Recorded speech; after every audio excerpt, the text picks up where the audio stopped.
Unity award deputy CM હર્ષ સંઘવીના હસ્તે એનાયત કરવામાં આવ્યા। રાજ્યભરમાંથી 80 લોકોને એવોર્ડ એનાયત કરાયા। ઐતિહાસિક સ્થળોની જાળવણી કરનારને આ એવોર્ડ અપાયા। સંશોધન પર કામ કરતા લોકોને એવોર્ડ એનાયત કરાયા।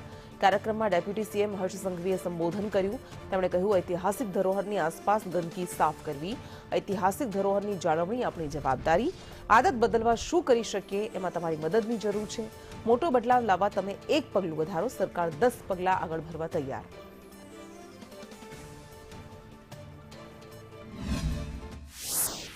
આપ સૌ લોકો જે કામ કરો છો એ મારા વડવાઓએ 2000 વર્ષ પહેલા, 1000 વર્ષ પહેલા, 500 વર્ષ પહેલા આજના યુગ માટે શું આપીને ગયેલા એ અમને સૌને જાણકારી આપવાનું કામ કરો છો। એટલે તમે ગુજરાતના 6.5 કરોડ લોકોમાં ગુજરાતની સાંસ્કૃતિક વિરાસતને જાળવી રાખવાનું જે કામ કરો છો એનાથી મોટું કામ કોઈ હોય જ નહીં।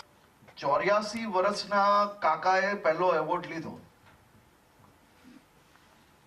જેમને કદાચ 67 સોમનાથ વિશેની હિસ્ટ્રી પૂછશો તો કદાચ મારી ઉંમરના અને મારા જેવા લોકોને કદાચ ગૂગલ કરવું પડશે,